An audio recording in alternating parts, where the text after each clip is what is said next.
Ілияс аға, сіздің шығармаларыңыздың ішіндегі ең шоқтықтысы да халқымызға кеңінен тарап, кеңінен мәлім болып отырғаны да ол көшпенділер атты трилогияңыз ғой. Бұл біздің халқымыздың көп жылдық тарихын қамтыған аса кесек туындылар, және қазір оқырмандар арасында, ел арасында барынша кең тарап кеткен сіздің ең үлкен сүбелі еңбектеріңіздің бірі. Мен осы шығарманың төңірегінде талай сын тарапынан да, оқушылар тарапынан да талай айтыстар, пікір айтыстары болып жатты.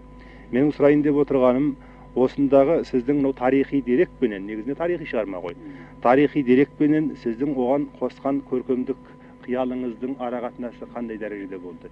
Яғни жаңағы тарихи деректерменен сіздің ойдан қосқаныңыздың шамасы, арақатынасы қандай болды? Мен осы жөніндегі пікіріңізді айтып берсеңіз.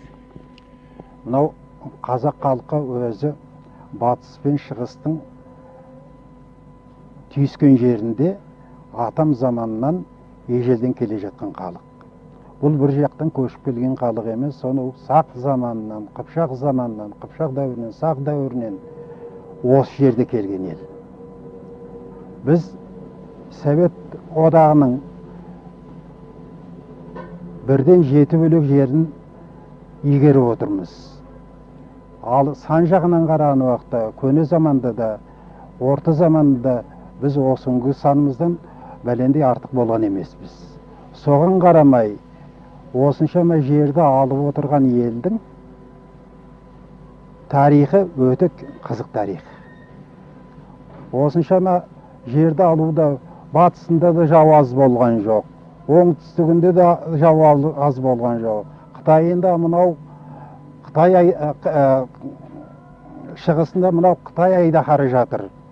Олардың әрқайсысы да осы жерге үңіле қарап, осы жерде мен қоныс етсем деген елдер.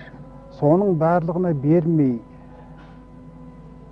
ат жалын тартып мінгеннен қолына найза ұстап батыр келген елдің тарихы мені қашанда болса бала жастан құмарттырып жүрді. Адамдармен жалпы алған уақытта ойда шығаратын кейіпкерлер аз болады. Аз болады. Ол кейіпкерлер дәл мәселен қаһарда Есіркеген бар. Есіркеген сондай қазақтың мына орыс еліменен қолтықтасуына, екеуінің мәдениетінің бір болуына қол созған адам.